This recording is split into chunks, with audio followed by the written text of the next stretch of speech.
world where for the majority travel signifies little more than getting from A to B in the quickest and most convenient way possible, there are few experiences which evoke the elegant spirit of days gone by. Of the few that pay homage to that gentler age, one stands out. Last of her line, tribute to the past. QE2, the Queen of the Seas.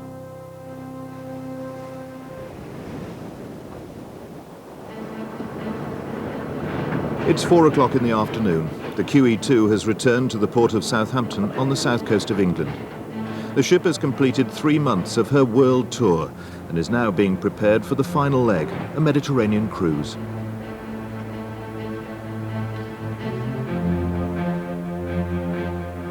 The departure lounge is full as new passengers check in. For many, they're about to embark on a once-in-a-lifetime experience. For the crew, it's a brief moment's rest from the sea, but not from their duties on board the last great ocean liner. The QE2 is a constant hive of industry. Arrival, reloading, restocking, embarkation and departure. The whole process takes as little as 6 hours before the ship is ready to head for the open sea.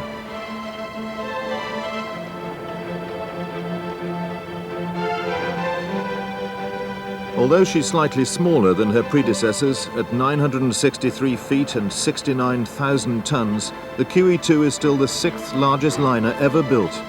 And with a top speed of 32.5 knots, she's certainly the fastest in service.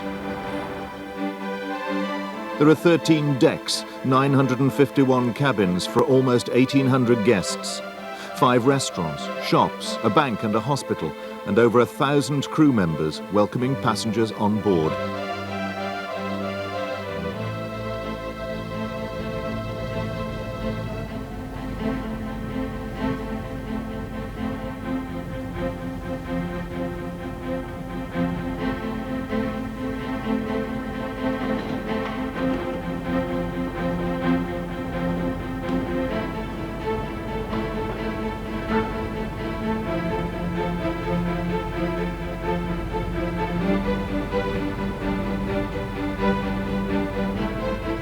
Departure is underway. The gangplanks are lifted, the ropes slipped, and the huge hull floats free in the water.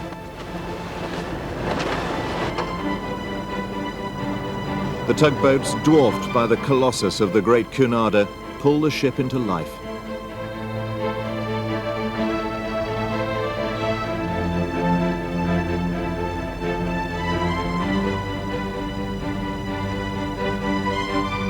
Since her maiden voyage in 1969, the QE2 has carried over 1.5 million passengers, travelled more than 3 million miles, and called at some 150 different ports. But it's some of the unexpected details that are astonishing.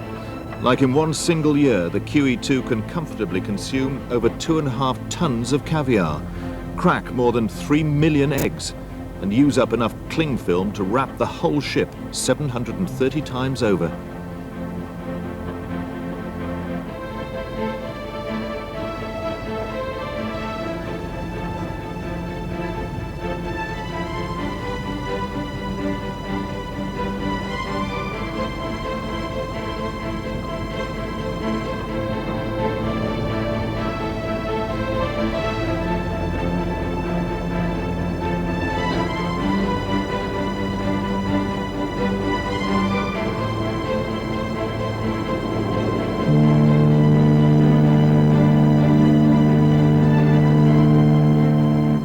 On this trip, we'll be joining her as she heads for the ports of Gibraltar, Ajaccio, and the Bay of Naples.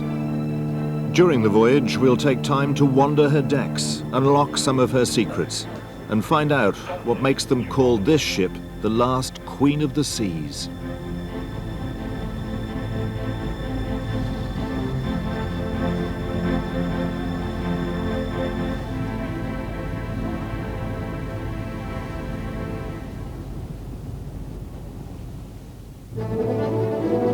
She was built on Clydebank, heir to a great tradition. The Queen went there to launch her.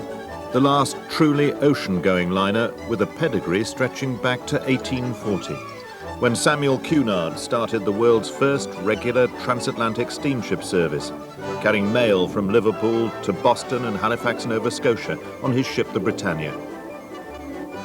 Then it took 14 days to cross the Atlantic. This ship does it in 5. The reputation for excellence and luxury emerged during the golden age of ocean travel from the 1920s to the 1950s. A reputation this ship carries on today.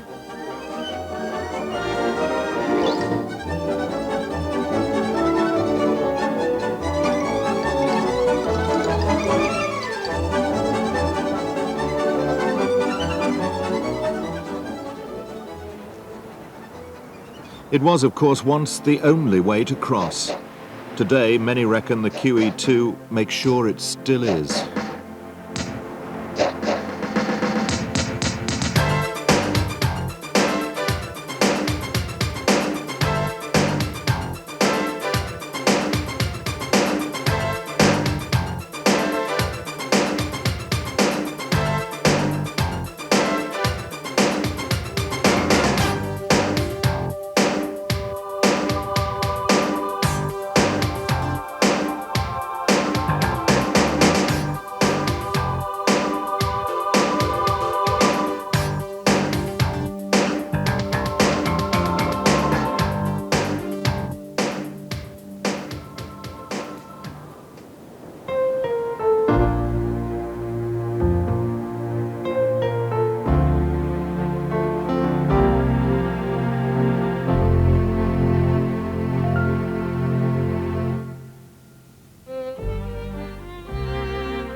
There are nearly 30 grades of suites and staterooms on board, from the magnificent penthouses to more cosy cabins. All of them linked by a myriad of stairways, lifts and corridors. The corridor on 3 deck is actually the longest on any passenger liner currently at sea.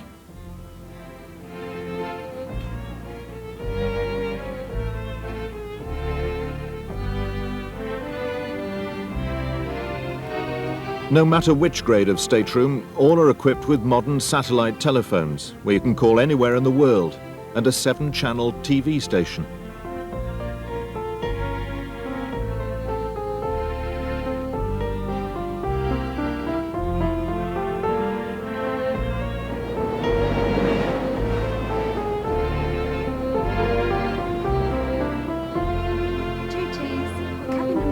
Cunard's room service has the reputation for being just as courteous, efficient and reliable as it was in the days of the great passenger liners.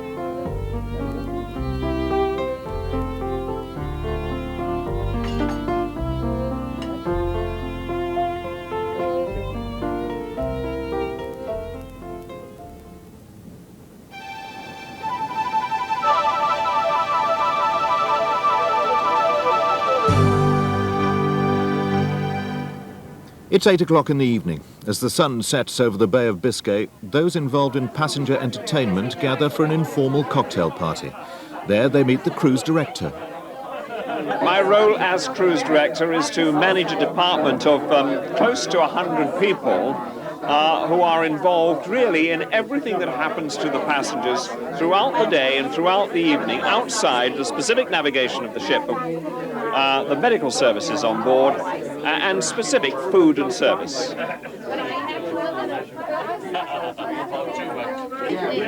She is the last in a long line, a famous line.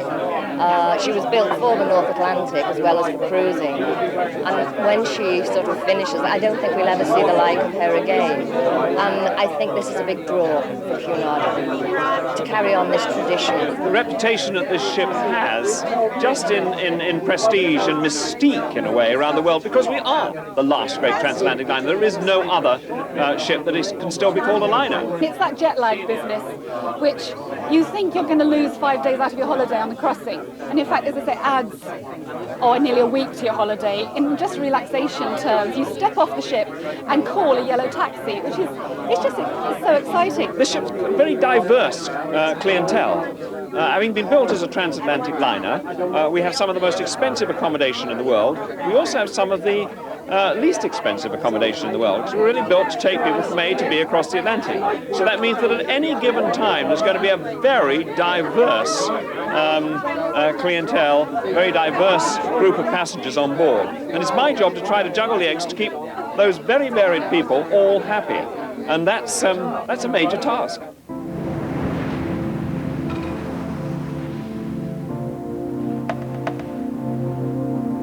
"10:30 a.m., the morning of the first full day at sea. Passengers are about to experience another great liner institution. It's boat drill, whatever the weather, and time for every passenger and crew member to learn the staple safety procedures of the ship, from the oldest down to the very youngest. Then the coast of North Africa rises through the clouds. The Rock of Gibraltar beckons through the early morning mist. The first sight of land, full steam through the Straits of Gibraltar as we approach our first port of call.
At this point, many passengers plan to head for the shore, but just as many decide to stay right where they are. There's a postal service and a bookshop where passengers queue for signed copies from one of the many visiting authors on board.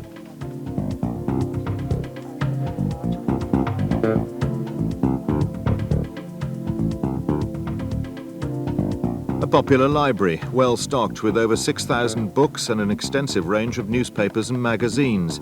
In fact, the largest library at sea.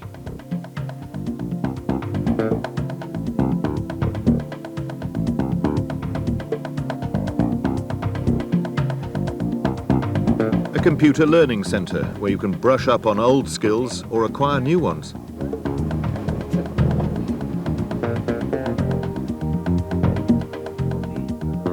Regular church services and a synagogue. A hospital wittily situated at stairway C6 deck. If you're ill, just shout C6. Well, we do have one of the best equipped hospitals on any ship afloat, other than possibly on aircraft carriers. Our hospital facility consists of an operating room, which everybody would expect us to have, of course, a well-equipped X-ray facility. We have 5 wards with a total of 12 beds for accommodating crew and passengers in different combinations. We have a crew consulting room and dispensary down there. We have a dentist surgery for when the dentist is on board. We have a full-time physiotherapist. And our passenger consulting facility is up where we are presently. Well, we can deal with anything and everything, basically, because when you've got up to 2,500 people at sea, particularly on a transatlantic voyage where you're out of touch with land for 5 days or so, then whatever happens, you have it to deal with. And more or less anything in the medical field can and does happen from time to time on this ship.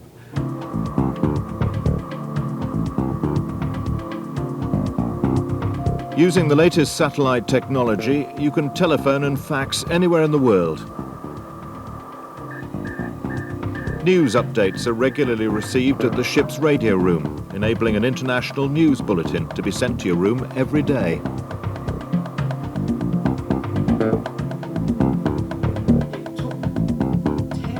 One of the most popular features of the daily entertainment are regular celebrity lectures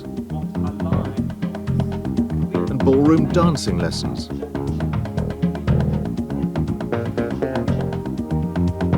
An on-board floral service, relying on blooms delicately preserved on ice so as to be constantly fresh. A laundry. A popular creche.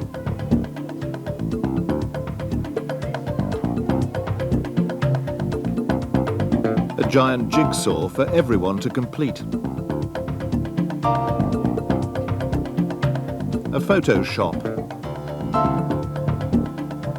Banking and currency exchange facilities.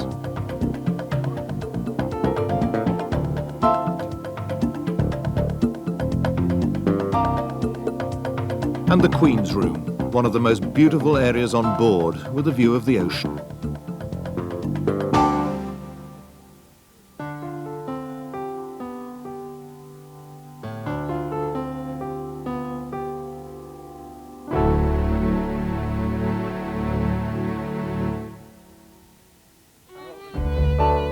From 7 o'clock onwards, the restaurants are open for dinner. The menus change daily throughout the year, presenting the kitchens with an enormous challenge.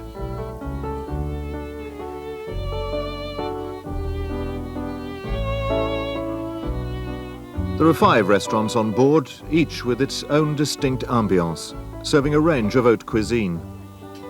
They're the Queen's Grill, the Princess Grill's Port and Starboard, the Columbia and the Mauritania, the latter named after the famous early 20th century liner.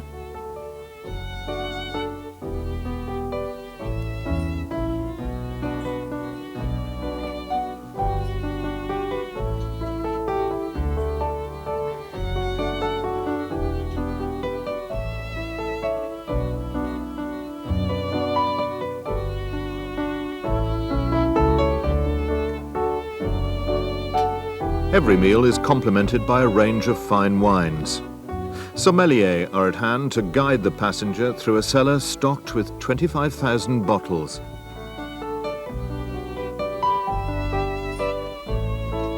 Some 1,200 disappear on a typical transatlantic voyage. As the waiters deliver each course, passengers remain unaware of the hectic atmosphere in the kitchen. For both Princess Grills. That's the first class luxury passengers. There's about 100 in each restaurant. I've been on the ship now for just over 3 years. I started off in the cold kitchen making canapes, and now I'm the chef de cuisine of both these grills. So I think you've got such a variety of food on here. We have all nationalities of chefs. We have a Thai chef in the kitchen here. We have Chinese, Malaysians, and you learn all the different culinary things from all around the world. It's not just plain English cooking or French cooking, it's such a variety of different things. I like cooking racks of lamb, foie gras. We have fresh foie gras on board. If I came into one of my grill rooms, I'd probably have chips with béarnaise sauce, because that's my favourite.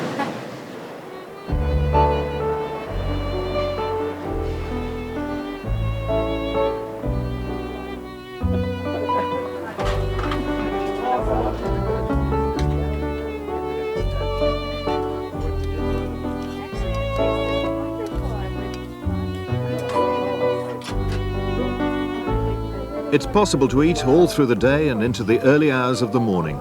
Food is always being served somewhere on board.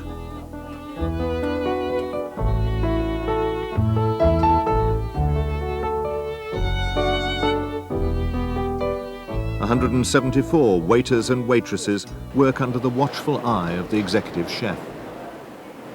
As executive chef, I'm more or less in charge for the whole food operation. That means both passengers and crew. On the passenger side, we have 5 restaurants. And on top of that, you have 1 restaurant, which is just catering for the crew, 1,040 crew members, and approximately 1,800 passengers on a daily basis. The Queen's crew is the top passenger, as I call it, you know. They more or less, they can get what they want.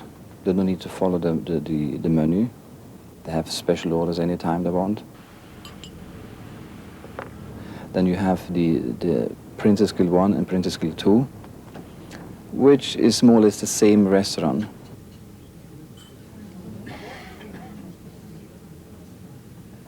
You have the Mauritania and the Colombia as well. Colombia is still, I would say, it's a first-class restaurant. The only difference between Mauritania and Colombia is that the Mauritania has a double sitting. So we could do twice 450 people in a double sitting. The popular dishes are still all the traditional dish, like lobster thermidor, you have the beef Wellington. That's the kind of dishes which people like. For instance, lobster night. I use approximately 1,000 whole lobsters in that evening. To give you an idea how big it is,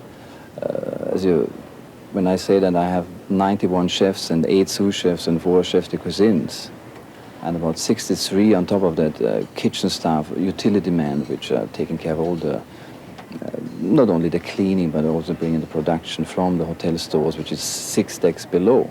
Gives an idea which distance the whole food operation is covering. As far as I know, QE2 has as an area, the biggest kitchen afloat on all ships. You could get lost here on the ship, in my kitchen.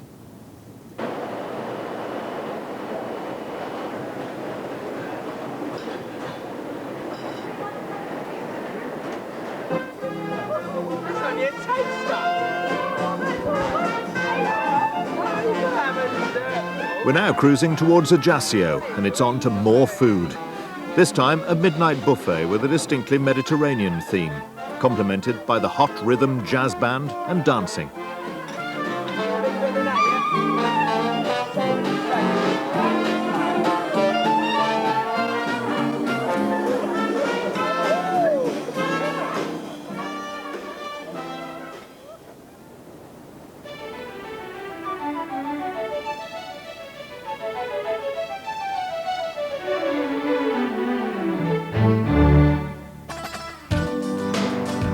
The QE2 has been described as a city at sea, and no city is complete without shops.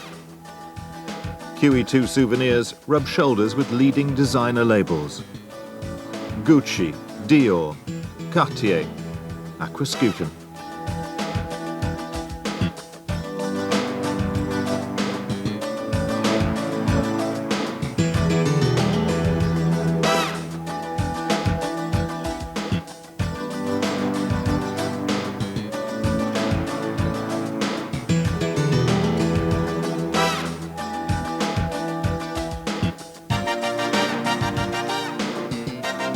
A shopping mall with 11 stores, and the only ocean-going branch of Harrods can be found on one deck.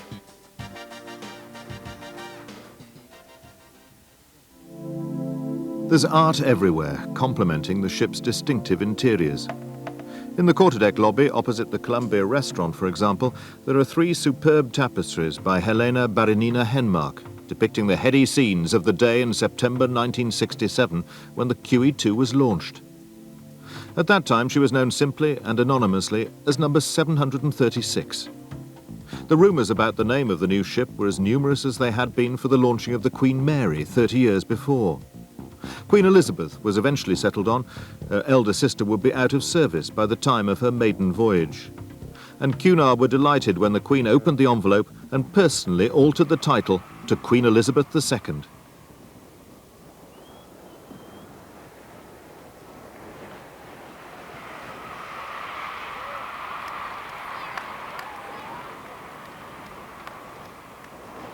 Back in 1967, the steam-turbined, white-funnelled ship was state-of-the-art modern ocean-going architecture. The period look has been preserved, but since 1987, the QE2's been diesel-electric powered.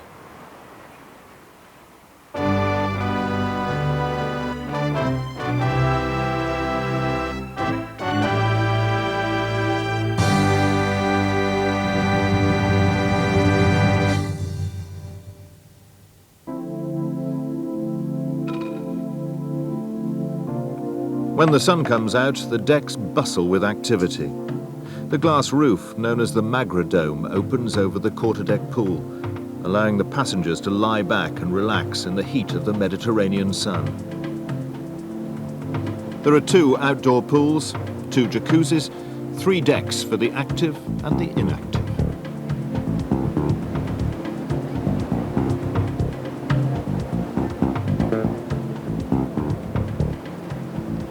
Well, I'm the hotel manager, which means I'm in charge basically for everything else except the driving and the machinery, you know what I mean.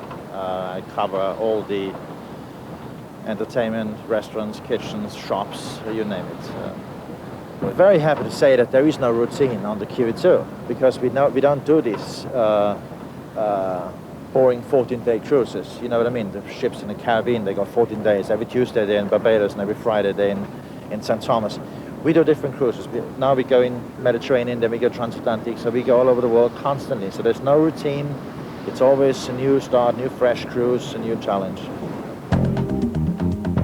Not everyone wants to sunbathe. At the sports area on upper deck, there's paddle tennis, as well as such traditional on-deck activities as deck quoits and shuffleboard, and even a putting green.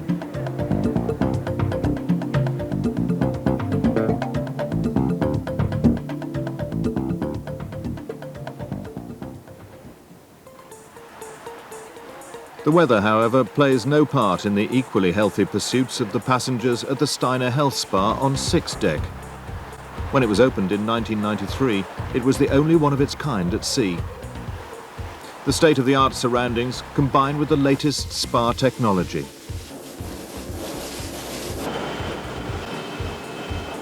Aromatherapy and thalassotherapy, sauna and massage provide a contrast to the hustle and bustle on the decks above.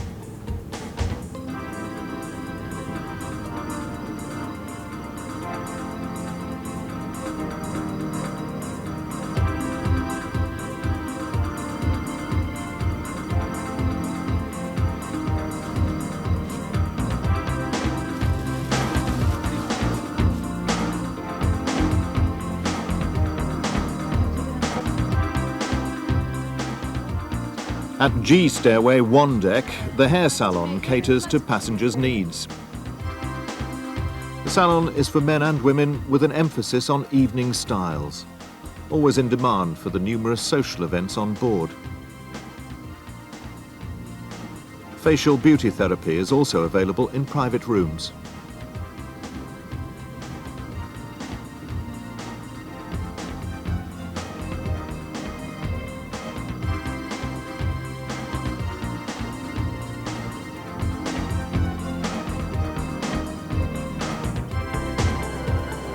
The salon is complemented by a health and fitness centre on 7 deck.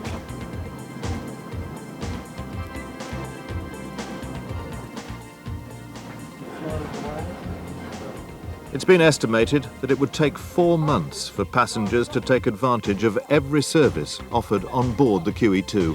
Yes, curl the arms into a bicep curl. As we're stepping, you're going to curl the arms to a bicep curl. The QE2 surges through a gentle Mediterranean evening. Passengers prepare for a great seagoing tradition, the captain's cocktail party. It's an occasion repeated on various evenings throughout the cruise, ensuring that each and every passenger meets the captain. Good evening. My name is Nathan. Nice to see you.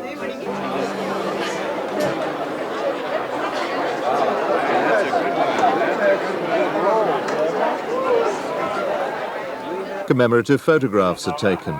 Guests don their best attire. Not so different to the balls and dinners which attracted the fashionable elite on board the liners of the 1930s.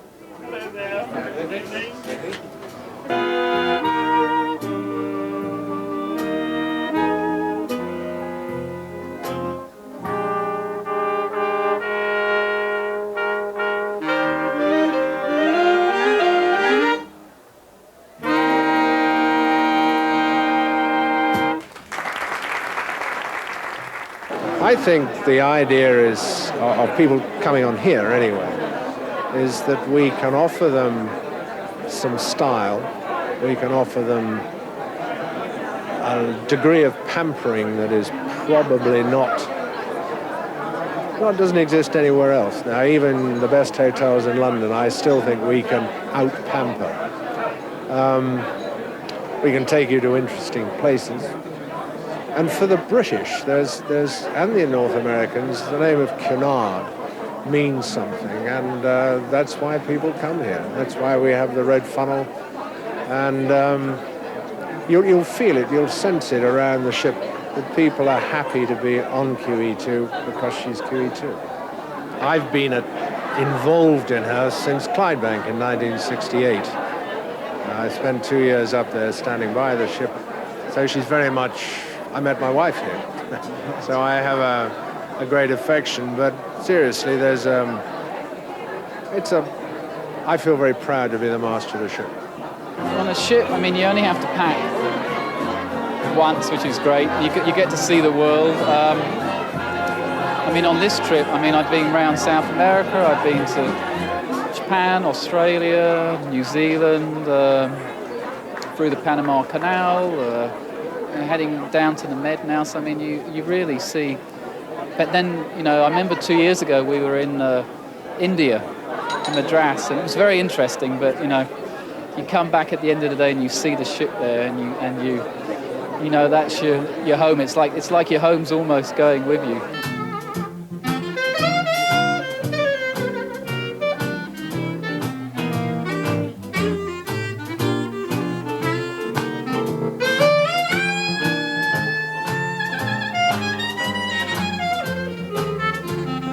Nightlife on board the QE2 is equally evocative.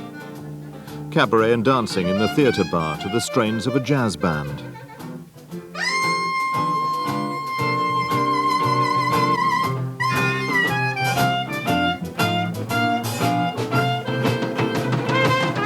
It's showtime in the Grand Lounge, the largest room ever constructed on board a passenger liner, with 2 shows a night, ensuring that as many passengers as possible get the chance to sit back and enjoy it.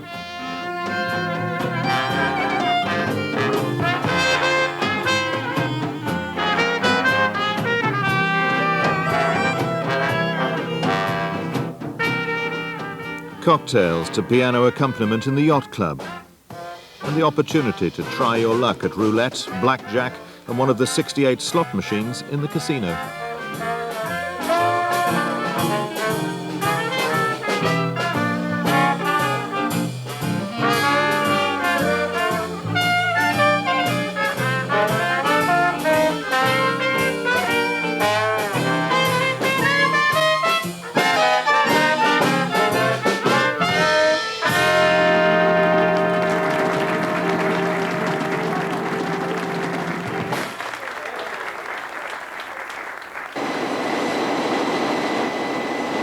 Far below, others are at work.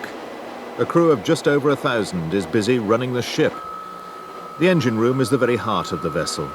Its new diesel-electric main propulsion system is designed to provide greater fuel economy and flexibility, ensuring the ship's survival through into the 21st century.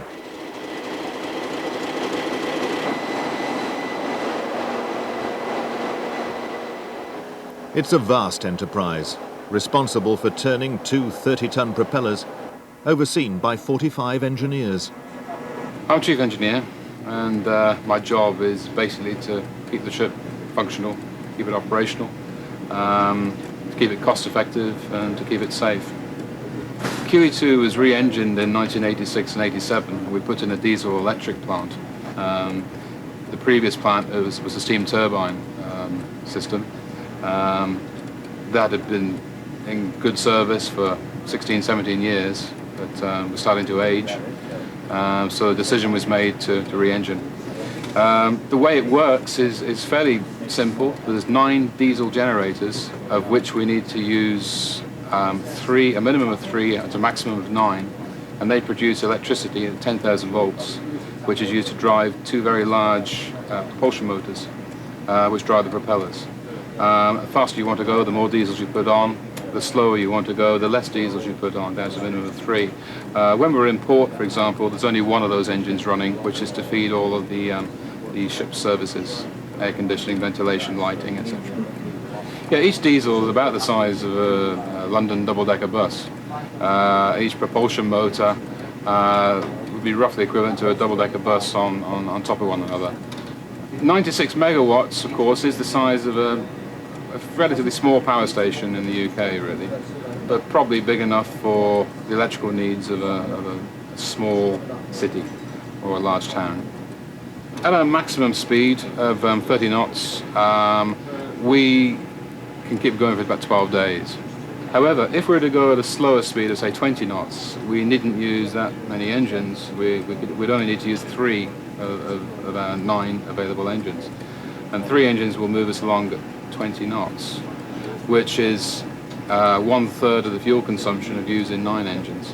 Hence, you'll be able to go that much further. I worked it out once. It's around about 2/3 of circumnavigation of the world. People quite often ask me, you know, how many miles do you do to the gallon, trying to relate it to a car. That's quite an interesting statistic as well, because at service speed, we do about 50 feet to the gallon.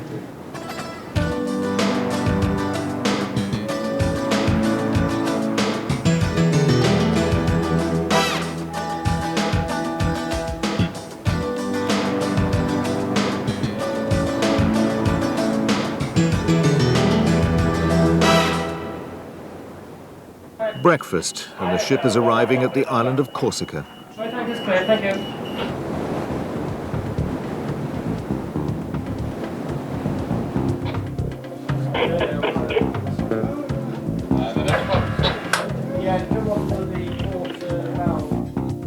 Some passengers choose to eat al fresco, studying the events and entertainments outlined in the ship's daily program.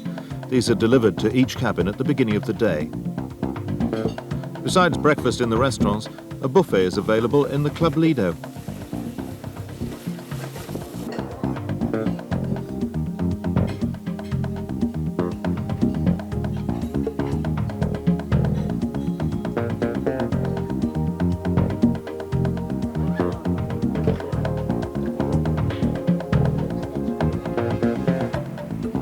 Others head ashore for another morning of sightseeing and discovery.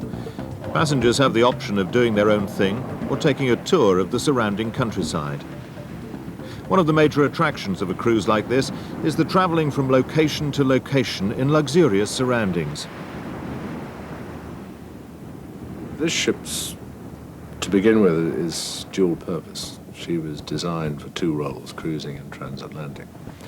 Dimension-wise, she's almost the same size as the Queen Elizabeth and the Queen Mary. But in fact, she's 23,000 tons lighter because of the dual purpose of cruising. They lightened her and reduced the draft from 40 feet to 35, and now up to 32 feet. I suppose, sadly, probably she is the last of her type. The ship cost £36 million. And I suspect to try and repeat that, you'd probably have to add several noughts on the back end now to do it. You'd also you'd have difficulty finding a shipyard that would want to take it on. The ship itself is terribly strong. The shell plating is thicker than anything else I've ever sailed in, apart from a battleship. We've got a hell of a reputation, Cunard Line. You know, for 150 years we've done it properly, apart from wartime casualties. The safety systems that are built into the ship, albeit it's 30 years ago, are amazingly up to date. I mean, the ship is in class still. We have a very professional very professional, very motivated bunch of officers on this ship. A lot of people sort of talk about the ship's company, and we have a good crew. But you never have a good crew unless you've got good officers. And here they're very professional, very motivated people. This cabin has had 12 captains in it since 1969. And not much has really changed, which either says that the way the Scots built the ship was pretty good, or that we're not terribly enterprising. But I like to leave it like this. It's placed here because it's close to the bridge. And around me, if you like, I've got the 4 senior officers who live on this deck. Right below me is the officers' wardroom. So I'm insulated here a bit. But you go just through that door and you're back in passenger country again. Still, one of the biggest thrills in my life is coming back to this ship and walking along the dockside, particularly in the dark, and just looking up at it. It's big and it's black and it's shiny and it's mine, you know, and it's a tremendous feeling.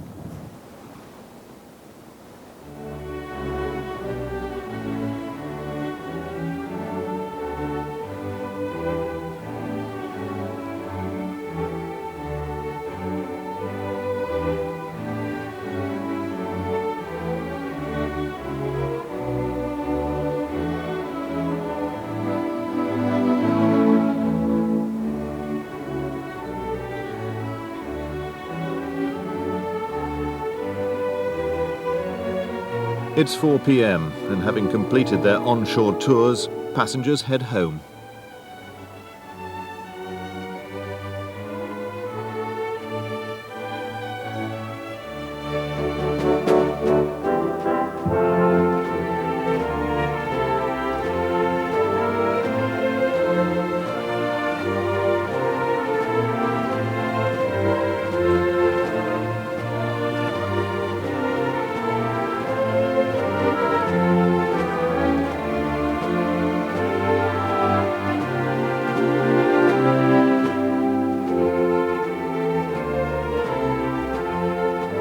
In the Queen's room, cakes, pastries and sandwiches are served at high tea. As passengers relax and discuss the events of the day, they remain oblivious to the activity taking place on the deck.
The ship is preparing for the next stage of its voyage.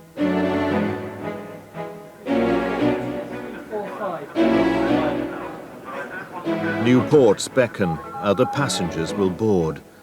The QE2 never rests. It's part of the magic and the key to her title, the Queen of the Seas.